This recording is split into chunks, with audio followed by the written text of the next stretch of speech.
art friends, welcome to today's how-to. Today we'll be learning how to draw Pompurin. So first we're going to get started with the hat on the top, and we're going to curve this line around and then in on the right.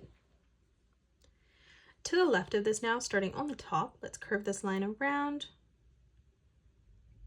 and then in towards the middle. And then we'll do the same thing, moving over on the right hand side, curving this line around and then back in on the bottom. Let's move directly down now in the middle. We're going to draw in a sideways oval for the nose. In the center for the mouth, we're going to curve this line around and then up on the right. And then we'll do the same thing over on the left-hand side as well. To the right of this now, for the eye, we're going to draw in a circle.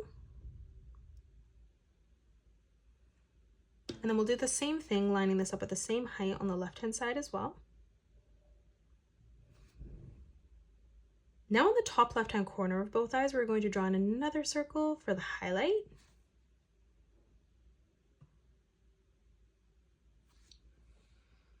Now let's draw in our right ear. So coming over on the right-hand side, we're going to curve this line out, in, and then across towards the side.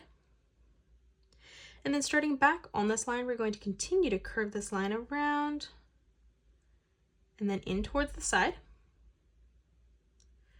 Coming over on the left for the left ear, we're going to curve this line around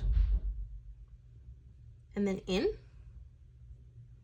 From here now on the left-hand side, coming up, we're going to curve this line down, connecting that in the corner. And then we'll do the same thing from the right-hand side underneath our ear, curving this line down, ending that at roughly the same height. For our right arm now, starting in that corner, we're just going to curve this line around and then in. And then we'll move over on the left-hand side and replicate that, curving this line around and then back up. For the side of the body now, we're going to arch this line down on the left, and then we'll do the same thing on the right. We're going to end that so it's at the same height. Now for the leg, we're going to curve this line around and then up, and then we'll do the same thing on the right, ending that so it's at the same height. And then from here, we're going to close this off with a curved line from left to right. And that is it. That's how you draw Pompurin. You can pause the video and color it the way that I have done, or you can change your colors up if you'd like. If you enjoyed today's video, please hit that thumbs up button and subscribe to the channel, and also drop a comment below suggesting any more characters that you'd love to learn to draw next. Thanks so much for joining me on today's tutorial, and I will see you all on the next one.